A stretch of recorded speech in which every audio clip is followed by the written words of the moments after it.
Halo, selamat sore Tribuners. Hari ini Ariska kembali hadir menemani Anda di live Tribun Travel Update edisi Selasa 5 Juli 2022. Dan seperti biasa, Ariska akan memberikan informasi terkait sejumlah wisata dan kuliner untuk Anda. Tentunya akan disampaikan secara langsung bersama sejumlah reporter kami yang ada di berbagai daerah. Inilah live Tribun Travel Update selengkapnya. Tribun untuk mengawali informasi hari ini, ada rekomendasi tempat nongkrong untuk Anda yang ada di Denpasar, Bali. Ada Tribar, Tribuners. Tribar ini merupakan beach club dan dining area yang berada satu lokasi dengan Maya Sanur Resort and Spa. Dan seperti apa tempat nongkrong ini akan dilaporkan oleh rekan Arini Valentia Kusni dari Tribun Bali. Silakan Arini. Halo, selamat sore rekan Ariska dan Tribuners. Jadi Tribar ini adalah tempat nongkrong baru di kawasan Sanur Denpasar, Bali. Nah, bagi Tribuners nih yang mencari tempat nongkrong dengan view pantai di tengah kota, ini menjadi salah satu rekomendasi yang cocok banget buat dikunjungi oleh Tribuners. Karena Tribar ini berlokasi satu lokasi dengan Maya Sanur Resort and Spa Bali yang berlokasi di Jalan Danau Tambingan, Sanur, Bali. Jadi ini adalah salah satu beach club baru di kawasan Sanur yang bisa banget dikunjungi oleh Tribuners dengan akses yang sangat mudah rekan Ariska. Jadi Tribar ini mengusung konsep view pantai Parigata Sanur. Jadi ketika kita bersantai di Tribar ini, maka kita akan disuguhkan oleh pemandangan view pantai Sanur, dan juga bagi Tribuners yang nongkrong di Tribar ini sudah free akses untuk ke lagun poolnya. Dan untuk menu makanan dan minuman di sini sangat bervariasi ya rekan Ariska, mulai dari Western food, kemudian Indonesian food, dan Balinese food juga ada di sini. Start dari 20.000 hingga 220.000, Tribuners bisa nongkrong santai di Tribar Beach Club ini. Nah, Tribar ini sendiri mengusung konsep luxury beach bar yang tepatnya berada di tepi pantai. Jadi bisa dilihat juga seperti di video bahwasannya tidak hanya tamu yang menginap saja yang bisa mengakses Tribar, namun Tribuners yang tidak menginap di Maya Sanur juga bisa untuk datang ke Tribar ini secara terbuka, mulai dari pukul 10 pagi hingga jam 10 malam. Jadi bagi Tribuners nih yang mau ke sini, tinggal info aja ke petugas satpamnya bahwasannya ingin datang ke Tribar, karena Tribar ini letaknya di dalam kawasan Maya Sanur and Spa. Jadi ketika kita ingin ke Tribar, maka kita harus melewati dahulu Maya Spa Resort and Sanur Bali. Seperti itu rekan Ariska. Baik, terima kasih atas rekomendasi Anda, rekan Arini Valentia Kusni dari Tribun Bali. Kita beralih ke informasi selanjutnya, Tribuners. Kampung Pulau Kecamatan Jatinegara, Jakarta Timur ternyata sudah berdiri sejak tahun 1800-an silam. Dulunya Kampung Pulau adalah sebuah hutan, Tribuners. Oleh pendatang dari Arab, wilayah tersebut kemudian dikelola dengan sejumlah perizinan. Lalu bagaimana sejarah lengkapnya akan disampaikan oleh rekan Miftahul Munir dari Warta Kota. Silakan rekan Miftahul. Baik rekan Ariska, bisa saya jelaskan bahwa Kampung Pulau yang berada di Kecamatan Jatinegara, Jakarta Timur ini dahulunya adalah sebuah hutan atau bisa dibilang seperti pulau, sehingga warga di sana menamakannya sebagai Kampung Pulau karena bentuknya memang pada zaman penjajahan Belanda itu seperti pulau. Dan kemudian salah satu pendatang dari Arab Saudi yang memiliki gelar habaib dari Pam Al-Idrus meminta izin kepada Belanda untuk mengolah lahan yang berada di kawasan tersebut. Awalnya memang tidak terlalu gampang atau tidak mudah untuk mendapatkan izin dari Belanda karena orang yang mengelola ini harus bisa memberikan peti ataupun timbal balik kepada pemerintahan Belanda. Kemudian habaib tersebut memberanikan diri dengan berbagai upaya untuk melakukan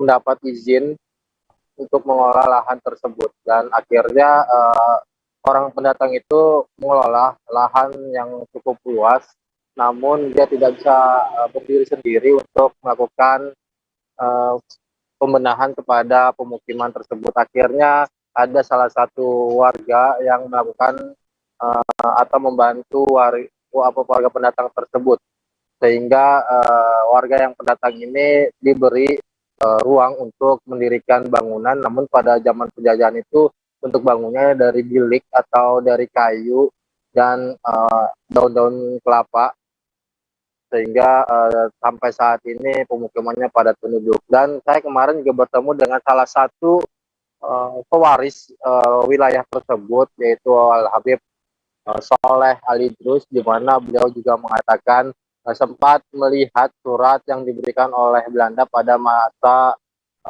tahun 1800-an.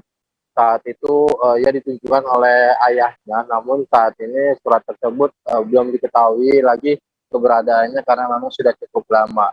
Demikian rekan Rizka. Baik, terima kasih atas laporan Anda, rekan Miftahul Munir dari Warta Kota. Dan Tribuners, ada pula wawancara dengan Habib Soleh Al Idrus, keturunan pertama Kampung Pulau. Berikut liputannya untuk Anda. Masih bersaudara dengan orang-orang. Akhirnya menetap di sini ya orang tua gitu.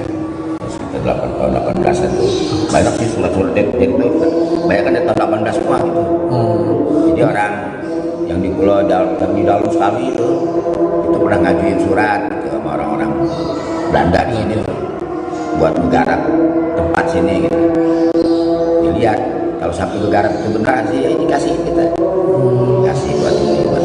Nah, itu mengurus surat perizinannya pada zaman Belanda itu menurut keterangan enggak begitu. Enggak. Tulis tangan aja minta. Permintaan sultan. Itu agak sulit nggak pas pengurus itu? Gimana? Terlalu sulit nggak pas pengurus surat izin itu? Ya kalau zaman dulu kan memang gimana dilihat kita kalau kita mengelola itu rapi, bisa berhasil, bisa bisa bermanfaat buat kita, itu baru bisa dikasih, bisa ubah. Kalau nggak bermanfaat, enggak tuh nggak dikasihin. Enggak, kadang-kadang disuruh kita saudara-saudara kita disuruh. Izinnya itu ngegarap untuk dijadikan perkebunan atau pemukiman, Bu? Enggak, kalau itu buat hasil aja, hasil. Hasil buat misalnya di antara warga-warga tuh bisa kita berhasil gitu.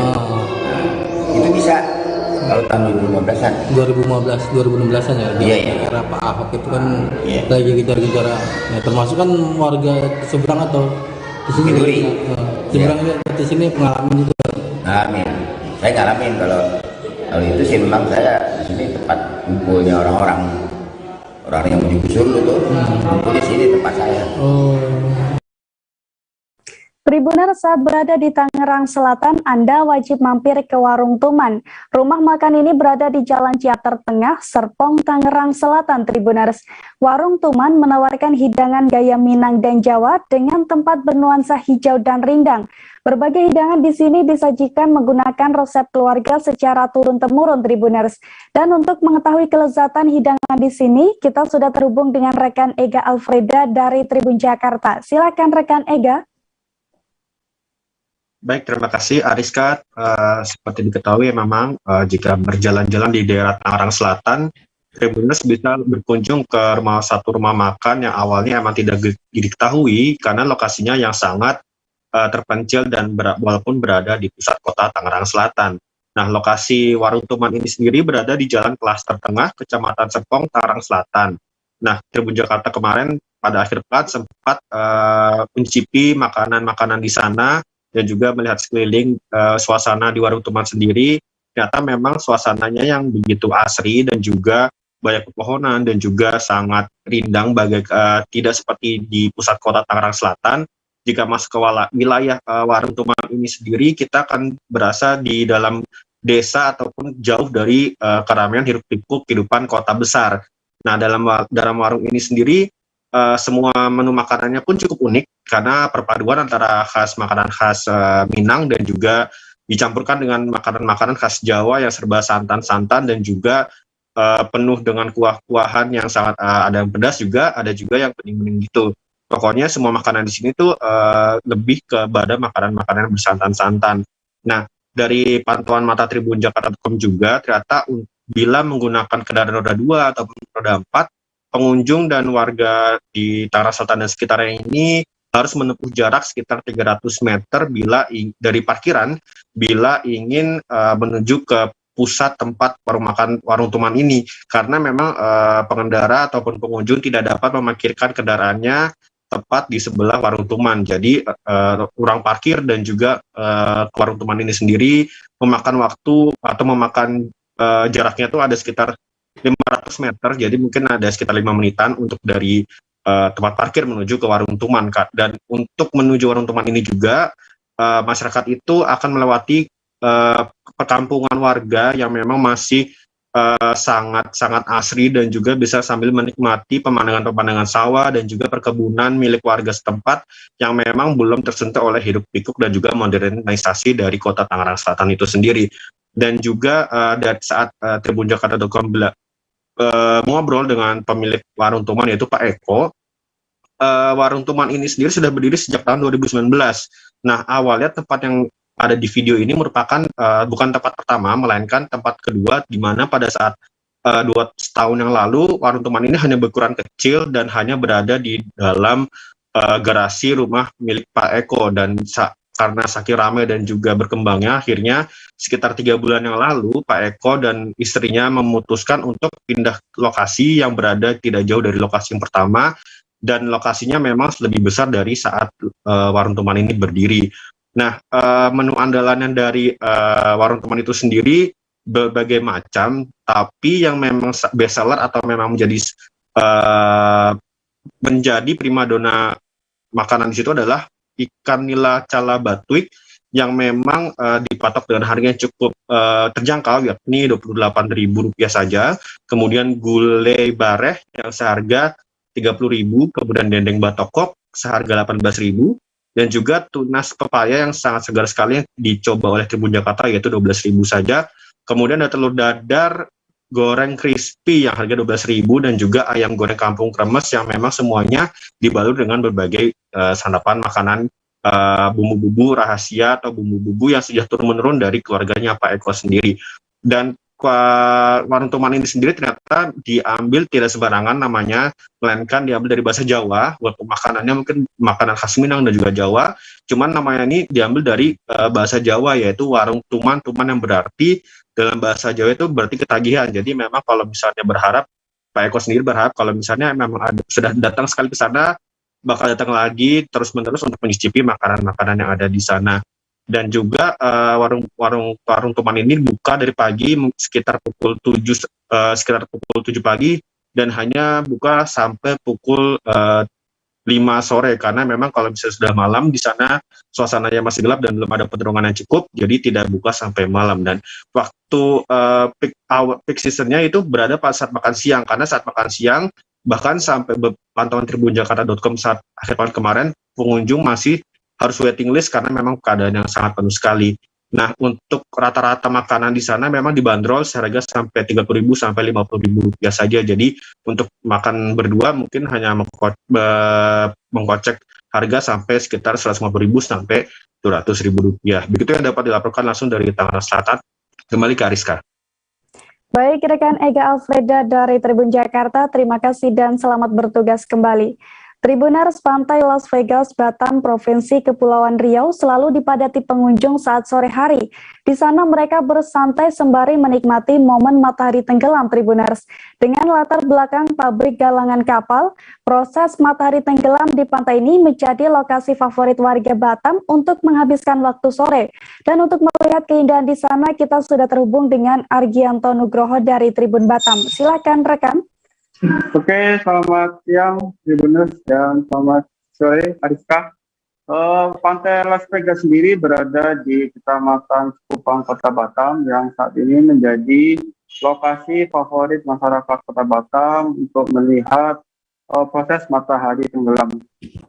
Memiliki view yang sangat menarik dengan background sejumlah deretan perusahaan galangan kapal. Proses matahari tenggelam di Pantai Las Vegas menjadi daya tarik bagi warga Kota Batam untuk menghabiskan waktu sore. Lokasi Pantai Las Vegas sendiri bisa ditempuh kalau dari bandara berkisar sekitar 1 jam untuk dapat menuju lokasi Pantai Las Vegas. Di lokasi Pantai Las Vegas sendiri juga berdiri sejumlah bar yang menjadi tempat nongkrong bagi ekspatriat atau warga asing yang bekerja di Batam. Di situ setiap akhir pekan juga terdapat live musik. Jadi warga cukup terhibur saat berada di Pantai Las Vegas. Pantai ini juga bagi pengunjung tidak dipungut biaya alias gratis karena pantai ini adalah salah satu pantai yang cukup menarik, tempat nongkrong bagi muda-mudi Batam. Itu juga disediakan beberapa fasilitas seperti tempat duduk serta beberapa aneka kuliner bagi warga Batam yang akan berkunjung di situ. Selain itu, Pantai Las Vegas sendiri biasanya ramai mulai sekitar pukul jam 3 hingga jam 7 malam. Di situ biasa masyarakat atau muda-mudi mulai berdatangan untuk sekedar atau melakukan olahraga, sekedar untuk jogging, serta olahraga kecil lainnya seperti main bola. Begitu, Ariska. Baik, terima kasih atas laporan Anda rekan Argianto Nugroho dari Tribun Batam. Masih seputar Batam, Tribuners, di sana ada sejumlah destinasi wisata yang indah, termasuk wisata Pantai Dangas di wilayah Batam Lestari, Kecamatan Sekupang. Saat berlibur ke Pantai Dangas, Anda akan disuguhkan dengan pemandangan laut lepas. Selain itu, Anda juga bisa menikmati beragam hidangan seafood, Tribuners. Untuk mengetahui lebih detail, kita sudah terhubung dengan rekan Hening Sekar Utami dari Tribun Batam. Silakan rekan Hening. Baik, terima kasih rekan Ariska melaporkan dari Batam.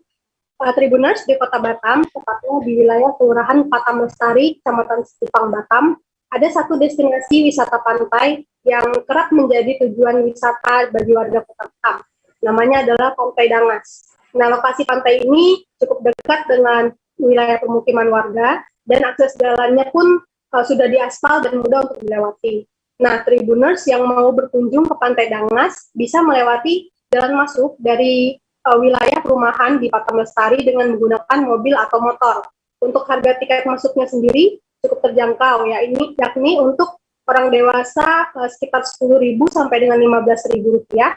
Sementara untuk anak-anak harga tiketnya berkisar 5.000 sampai dengan 10.000, tergantung dengan harinya. Dengan harga segitu, Tribuners bisa mendapatkan pemandangan alam di Pantai Dangas yang berpasir putih bersih, dan juga jika datang pada saat sore hari, Tribuners bisa menikmati pemandangan sunset serta siluet perkotaan di kawasan Batu Ampar yang kebetulan berhadapan dengan pantai ini. Kemudian karena ombaknya juga cukup tenang, airnya tidak terlalu dalam, pantai ini juga cocok untuk menjadi tempat berenang bagi anak-anak. Namun tentunya disarankan bagi para orang tua untuk tetap mengawasi anaknya saat berenang di pantai ini. Nah, selain berenang, masih ada banyak lagi kegiatan yang bisa dilakukan di Pantai Dangas. Contohnya dengan menggelar piknik di pasir pantai yang bersih, ataupun juga menyewa pondok-pondok yang disewakan dengan harga sekitar 50.000 sampai dengan 100.000 tanpa batas waktu. Nah, kemudian Tribuners juga bisa memancing, mendayung kano, bermain pasir, dan juga foto-foto di berbagai spot yang instagramable di Pantai Dangas. Selain pasirnya yang putih, pantai ini juga memiliki area rerumputan hijau yang cukup luas di dekat jalur masuknya, yang mana area ini bisa digunakan untuk tempat menggelar kegiatan dan juga untuk berkemah. Nah, biasanya banyak sekali perkumpulan keluarga ataupun paguyuban yang menggelar acara di sekitar Pantai Dangas ini. Menurut pengelola wisata ini, biasanya Pantai Dangas juga paling ramai dikunjungi setiap akhir pekan atau hari-hari besar seperti Idul Fitri dan Idul Adha. Nah, selain menyajikan pemandangan yang indah, Pantai Dangas juga menyediakan menu-menu di restoran seafood yang bisa dipesan sesuai selera. Nah, salah satu menu seafood yang paling banyak diminati adalah hidangan masakan gonggong. Nah, jika Tribuners datang ke Batam, wisata Pantai Dangas sangat recommended untuk dikunjungi. Disarankan bagi Tribuners untuk datang di waktu sore hari saat cuaca cerah karena bisa menikmati pemandangan Laut Pasang dan sunset yang indah. Demikian laporan dari Tribun Batam, saya kembalikan ke Rizka. Baik, terima kasih informasi Anda rekan Hening Sekar Utami dari Tribun Batam. Kita beralih ke Konawe Selatan, Sulawesi Tenggara, Tribuners. Di sana ada tempat wisata agrowisata California yang menarik untuk dikunjungi. Tempat wisata yang satu ini menyuguhkan pemandangan yang sangat indah nan alami. Selain itu, di sini para pengunjung juga bisa mencoba berbagai kuliner hingga olahraga berkuda, memanah, dan juga memancing. Untuk mengetahui keseruan di sana, kita sudah terhubung dengan rekan Ridwan Kadir dari Tribun News Ultra. Silahkan rekan Ridwan. Ya, terima kasih rekan Ariska. Dapat saya sampaikan bahwa agrowisata California ini berlokasi di Desa Cialam Jaya, Kabupaten Konawe Selatan, Provinsi Sulawesi Tenggara. Wisata tersebut itu terletak 22 km dari Kota Kendari atau ibu kota Provinsi Sulawesi Tenggara. Wisatawan juga bisa menempuh jarak 37 menit hingga bisa sampai ke tempat wisata tersebut. Wisata ini juga menyuguhkan pemandangan yang indah karena lokasinya masih alami, jauh dari pemukiman warga. Di sana juga Anda atau wisatawan bisa menikmati pondok atau villa, baik dari ketinggian maupun yang berada di kontur tanah yang lebih rendah. Selain itu juga di agrowisata California ini menawarkan olahraga berkuda, memanah hingga memancing yang tentunya harganya cukup terjangkau bagi wisatawan. Selain itu terkait dengan karcis masuk di wisata tersebut, kendaraan roda 4 yaitu mobil hanya dibanderol 20.000 saja. Dan untuk kendaraan roda 2 atau motor itu dibanderol hanya 10.000. Untuk villa ada 4 pilihan, yakni antara lain sewa pondok 1 itu dibanderol dengan harga 200.000 per malamnya, kemudian pondok 2 dibanderol 300.000 per malamnya, kemudian ada pondok 2 ditambah dengan WC itu dibanderol dengan harga 450.000 per malamnya, dan yang terakhir yaitu pondok 3 ditambah dengan WC itu dibanderol dengan harga 600.000 per malamnya. Selain itu juga ada balkon puncak yang dibanderol dengan harga 200.000 per harinya. Bagi pengunjung yang ingin berkemah pun telah tersedia di tempat wisata tersebut, yaitu dibanderol dengan harga 450.000 per 3 orangnya. Yaitu harga tersebut sudah termasuk dengan tiket masuk, kemudian air panas teh untuk membuat teh dan juga kopi 2 kali sehari, kemudian ada fasilitas WC umum, kemudian ada bisa berkuda, dan juga ada fasilitas sleeping bed per orangnya. Kemudian untuk yang hendak berkuda terdapat 2 pilihan, yakni pilihan pertama itu dibanderol dengan harga 30.000 dan pilihan kedua dibanderol dengan harga 50.000. Untuk yang ingin memanah itu terdapat 3 paket pilihan, yaitu yang pertama paket mini 10 row itu dibanderol dengan harga 20.000. Kemudian paket sedang 30 row itu dibanderol dengan harga 50.000. Kemudian paket bisa 70 row itu dibanderol dengan harga 100.000. Kemudian khusus wisatawan yang ingin memancing di agrowisata California, itu satu alat pancing dibanderol dengan harga 20.000 dengan umpannya dibanderol dengan harga 5.000 saja. Sekian yang dapat saya sampaikan, kembali ke rekan Ariska. Baik, terima kasih atas informasi Anda rekan Ridwan Kadir dari Tribun News Ultra, dan selamat bertugas kembali. Tribuners, selanjutnya ada rekomendasi tempat nongkrong seru untuk Anda yang ada di Kabupaten Baru, Sulawesi Selatan. Ada Food Cup Tosi Pulung, Tribuners. Tempat ini cocok untuk bersantai. Selain itu, di sini para pengunjung juga akan dimanjakan dengan aneka kuliner dari sejumlah lapak UMKM lokal. Untuk mengetahui suasana di sana, kita sudah terhubung dengan rekan Darwah dari Tribun Timur. Silakan rekan Darwah. Ya, Mbak Rizka dan Tribuners. Selamat sore. Diinformasikan bahwasanya saat ini di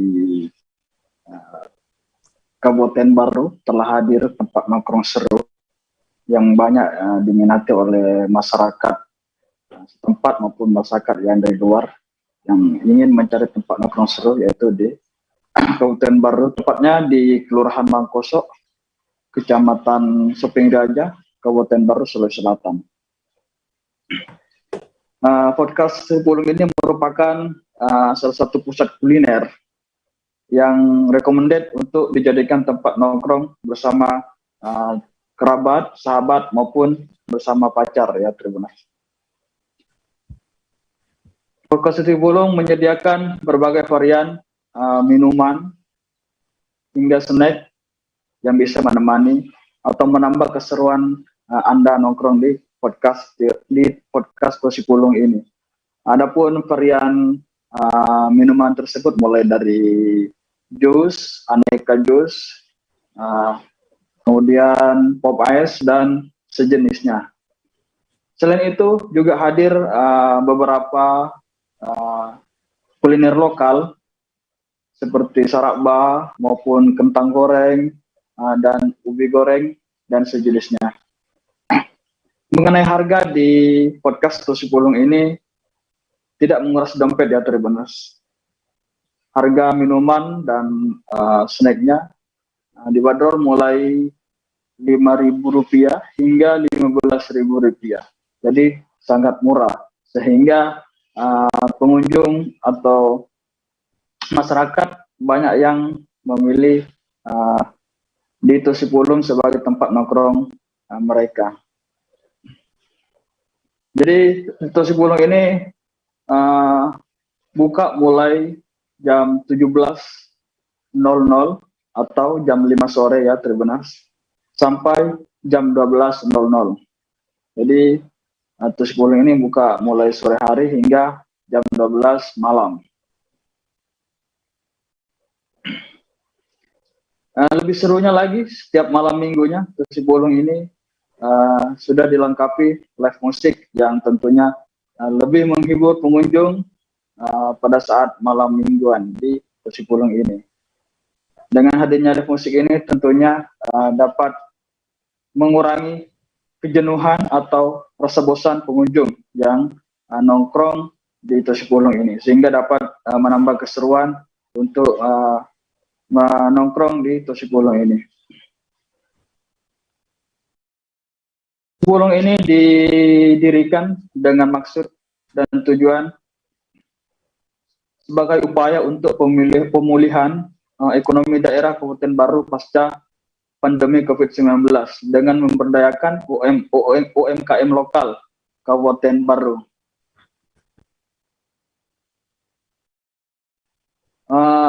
Podcast Tosi Pulung ini telah dicanangkan oleh pemuda di Kelurahan Mangkoso ini sejak setahun yang lalu. Namun baru sempat realisasi beberapa bulan yang lalu. Dan podcast Tosi Pulung ini diresmikan langsung oleh Bupati Baru pada bulan Mei lalu, tepatnya pada tanggal 28 Mei. Jadi Bupati Baru meresmikan langsung secara resmi pusat kuliner Tosi Pulung ini. Bupati Baru pun mengapresiasi atas hadirnya Tosi Pulung ini, karena dengan hadirnya Tosi Pulung ini dapat membangkitkan gairah ekonomi masyarakat setempat pasca pandemi ini. Karena seperti yang kita ketahui, pada masa pandemi ini semua sektor, terutama sektor ekonomi, itu sangat terdampak oleh pandemi COVID-19. Ya, Mbak Rizka, demikian laporan dari Tribun Timur. Baik, terima kasih rekan Darullah dari Tribun Timur. Dan Tribuners, rekan Darullah juga sempat melakukan wawancara dengan founder Food Kato Sipulung, Rosyid Rida Anukan. Berikut liputannya untuk Anda. Rosyid Rida, ya, pendiri atau koordinator pengelola dari Food Court Sipulung yang saat ini baru beroperasi di hari Rabu, ya, 11 Mei 2022 ini. Ya.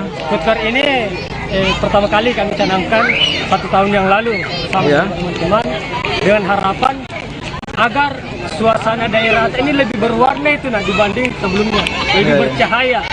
Cahaya dalam artian bukan sekedar bermakna fisik lampu saja, tidak, bukan seperti itu. Akan tetapi kita mengharapkan cahaya yang dimaksud dari segi ekonomi bercahaya, dari segi sosial bercahaya, maupun dari aspek-aspek lain, sehingga itu yang kami maksud bercahaya di daerah kita ini di Mangkosa Sapeng Raja yang sebelumnya terkesan kosong dan hampa begitu saja. Makanya ini merupakan inisiasi perdana kali selaku pemuda yang ada di sini, bagaimana terus memberikan berkarya dan memberikan nuansa baru di tempat kita berada. Kalau standnya sendiri di sini ada berapa semuanya? Alhamdulillah di sini ada 12 untuk tenan A, gerobak, dan ada 7 untuk box yang membawa kontainer dari luar. Kalau menunya sih yang disediakan oleh stand-stand ini apa-apa saja, bisa sedikit dijelaskan? Iya. Untuk di tempat ini kita sediakan khusus kuliner, makanan dan minuman, produk makanan dan minuman. Tribuner, saat libur tiba, kawasan Puncak Bogor selalu ramai dikunjungi wisatawan. Di sana memang ada sederet tempat wisata yang bisa memanjakan para wisatawan Tribuners. Bahkan wisatawan baru juga terus bermunculan. Satu di antaranya ada T-Bright Agrowisata Gunung Mas Puncak. T-Bright atau jembatan teh ini dibangun di areal tempat wisata agrowisata Gunung Mas Puncak. Dan bagaimana keseruan berwisata di sana akan disampaikan oleh rekan Rahmat dari Tribun Bogor. Silakan rekan Rahmat.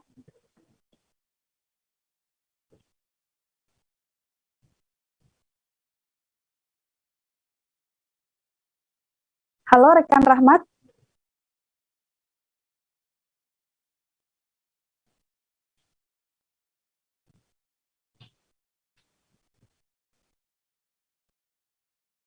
Halo rekan Rahmat.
lainnya dapat disampaikan bahwasanya kini kawasan Puncak Cisarua Kabupaten Bogor mendapat tambahan tempat wisata baru tepatnya di kawasan Gunung Mas Cisarua Kabupaten Bogor. Dan alhasil kini wisatawan bisa memilih alternatif tempat wisata yang ada di kawasan Puncak Cisarua Kabupaten Bogor. Dan seperti yang kita ketahui bersama bahwasanya kawasan Puncak Cisarua Kabupaten Bogor memang terkenal dengan kawasan wisata yang ada di Kabupaten Bogor, mulai dari Taman Safari, Taman Wisata Matahari, kemudian kebun teh dan wisata alam lainnya yang tersebar di beberapa titik di kawasan Puncak Cisarua Kabupaten Bogor. Namun dalam 2 bulan terakhir ini kawasan Puncak Cisarua Kabupaten Bogor mendapatkan tempat wisata baru yakni T-Bridge Agrowisata Gunung Mas yang berlokasi di kawasan Cisarua Kabupaten Bogor. Nah, T-Bridge ini menurut keterangan dari manajer Agrowisata Gunung Mas ini merupakan suatu tempat yang baru dioperasikan semenjak 2 bulan yang lalu. Nah, T-Bridge ini bisa Tribuners ketahui bahwasanya suatu jembatan yang dibangun dengan di atas kebun teh agrowisata Gunung Mas Puncak Cisarua Kabupaten Bogor. Dan untuk luasnya itu sendiri, T-Bridge ini yang berada di agrowisata ini berluaskan sekira 280 meter. Nah, di T-Bridge ini para wisatawan bisa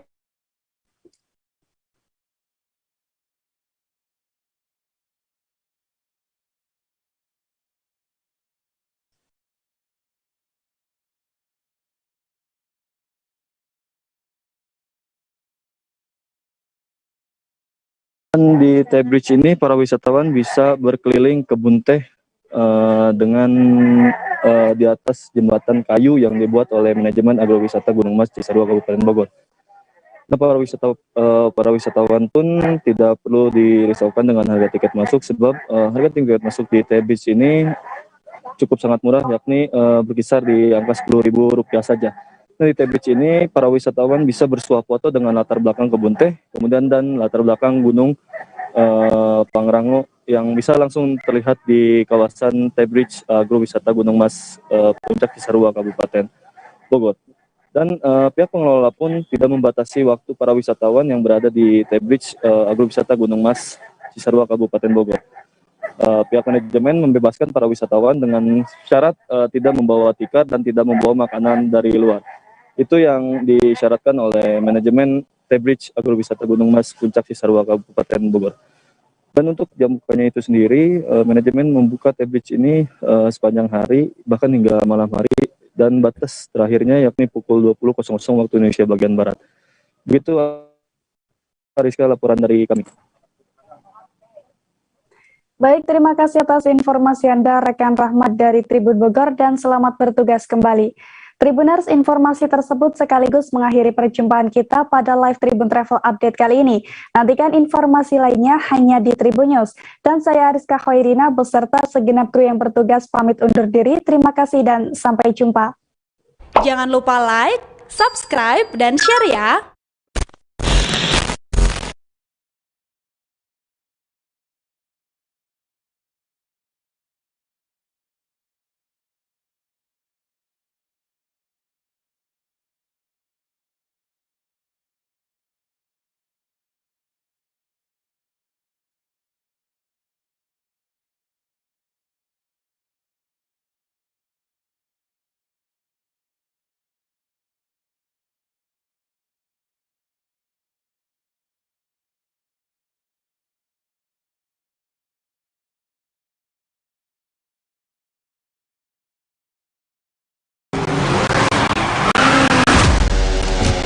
세계 최초이자 최대 배틀로얄 레이싱 대회. 규칙은 간단하다. 어떤 방식으로든 레이서의 심장, 결승선을 먼저 넘는 쪽이 승리한다. 이제 곧 피니시 라인이야. 속도 더 낼 방법 없어? 하나 있습니다. 그럼 해! 사고 위험 300% 올라갑니다. 상관없어. 우승 안 할 거야? 그럼 실행합니다. 그리고 이 선택은 모든 것을 바꿨다. 뭐 하는 거야? 레이서 발사. 뭐?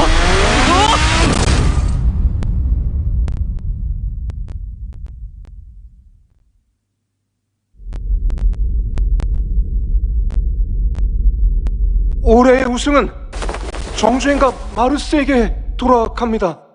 그 순간 로봇들은 깨달았다. 자신의 레이서가 혹여나 생명을 잃어 이 대회의 승자는 변함없다는 것을. 그때부터 이 대회는 DOA라 불리게 되었다. Dead or Alive.